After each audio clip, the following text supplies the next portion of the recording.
नमस्कार और इस विस्तृत कानूनी विश्लेषण में आप सभी का स्वागत है। आज का ये सेशन मुख्य रूप से हमारे लॉ के छात्रों के लिए एक बहुत ही खास और काम की स्टडी गाइड होने वाला है। आज हम सेल्फ डिफेंस यानी आत्मरक्षा के एक बहुत ही लैंडमार्क केस दर्शन सिंह बनाम पंजाब राज्य का गहराई से विश्लेषण करेंगे। आगे बढ़ने से पहले मेरी आप सभी से एक छोटी सी रिक्वेस्ट है, कृपया इस ज्ञानवर्धक स्टडी गाइड को अपने सहपाठियों और दोस्तों के साथ जरूर शेयर करें ताकि लीगल कॉन्सेप्ट्स की ये क्लैरिटी हर किसी तक पहुंच सके। तो चलिए बिना किसी देरी के शुरू करते हैं। आज की हमारे इस क्लास के सिलेबस में कुल 6 टॉपिक हैं। पहला, परीक्षा उत्तर लेखन रणनीति। दूसरा, हमले की समय रेखा। तीसरा, प्रासंगिक कानूनी प्रावधान। चौथा, निचली अदालत बनाम अपीलीय अदालत के निष्कर्ष। पांचवा, पूर्व उद्धारण और सबूत का भार। और छठा, आनुपातिकता और खतरे का आकलन। तो आइए सबसे पहले बात करते हैं भाग 1 की, परीक्षा उत्तर लेखन रणनीति। देखिए, एग्जाम्स में टॉप मार्क्स लाने के लिए एक सटीक आंसर स्ट्रक्चर का होना बहुत जरूरी है। एक लीगल आंसर कभी भी कोई कहानी नहीं होता। आपको हमेशा इस स्टैंडर्ड फॉर्मेट का पालन करना चाहिए।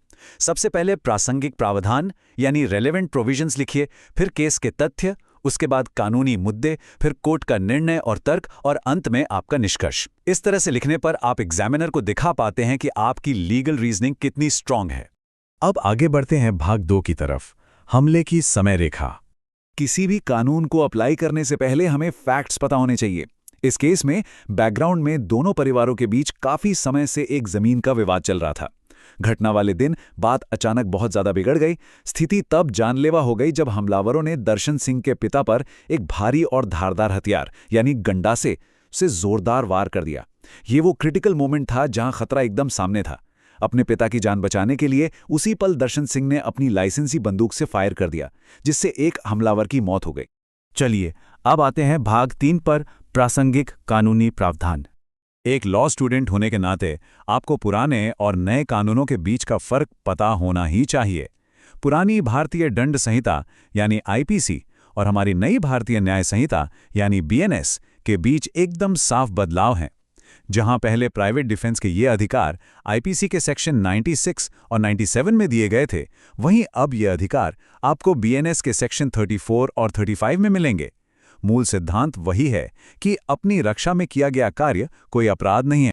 तो यहाँ सबसे बड़ा सवाल ये उठता है कि आत्मरक्षा का ये अधिकार किसी की जान लेने तक कब एक्सटेंड हो जाता है। चाहे हम पुरानी आईपीसी की धारा 100 देखें या फिर नई बीएनएस की धारा 37, कानून बिल्कुल साफ है। अगर आपको हमले से मृत्यु की उचित आशंका है या गंभीर चोट लगने का डर है तो आप बचाव में जानलेवा बल का प्रयोग कर सकते हैं। दर्शन सिंह के मामले में गंडासे से किया गया वार स्पष्ट रूप से मौत या गंभीर चोट का एक एकदम सामने खड़ा खतरा था।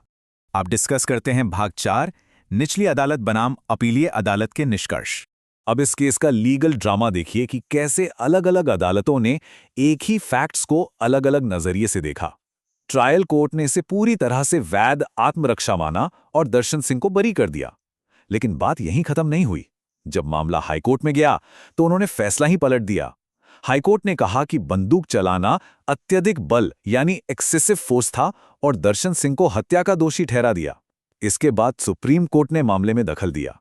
उन्होंने निचली अदालत के फैसले को सही माना और बरी करने का निर्णय बहाल करते हुए कहा कि बचाव में दी गई प्रतिक्रिया बिल्कुल आनुपातिक यानी प्रोपोर्शनेट थी। चलिए रुख करते हैं भाग 5 का, पूर्व उद्धरण और सबूत का भार।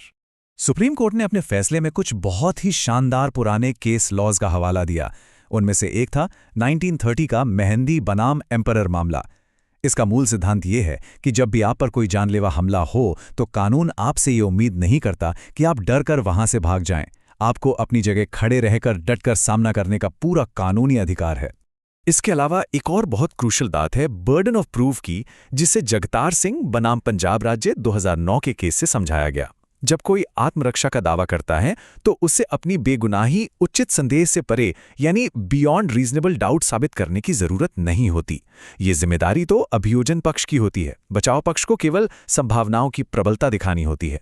यानी अगर परिस्थितियां ये इशारा करती हैं कि हाँ सेल्फ डिफेंस की सिचुएशन थी तो कोर्ट के लिए उतना ही काफी है। और अंत में हमारा भाग 6, आनुपातिकता और खतरे का आकलन।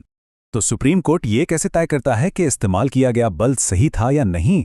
इसके लिए उन्होंने 1971 के विद्या सिंह बनाम मध्य प्रदेश राज्य का उदाहरण दिया। कोर्ट ने कहा कि खतरे का आकलन हमेशा उस तनावपूर्ण क्षण में फंसे व्यक्ति के नजरिए से होना चाहिए, न कि कोर्टरूम में शांति से बैठकर। अब जरा सोचिए, अगर कोई आप पर गंडासा लेकर दौड़ रहा है तो क्या आप पहले अपने लिए भी गंडासा ढूंढने जाएंगे? बिल्कुल नहीं। इसीलिए कोर्ट ने कहा कि बिल्कुल समान हथियार से जवाबी कार्रवाई करना जरूरी नहीं है। उस गंभीर खतरे को देखते हुए दर्शन सिंह का बंदूक चलाना पूरी तरह से जस्टिफाइड और आनुपातिक माना गया। इस पूरे लीगल एनालिसिस का जो सबसे बड़ा टेक अवे है वो ये है कि हमारा कानून कभी भी निष्क्रिय आत्मसमर्पण या पैसिव सबमिशन की मांग नहीं करता। इसका मतलब है कि अगर कोई आप पर गैरकानूनी हमला कर रहा है तो आपको चुपचाप हार नहीं माननी है। अपने जीवन की रक्षा के लिए विरोध करना आपका अधिकार है, और ऐसे गंभीर क्षणों में घातक बल का उपयोग भी पूरी तरह से न्यायसंगत है। तो आज के सेशन के अंत में मैं आप सभी के लिए एक सोचने वाली बात छोड़कर जा रहा हूं।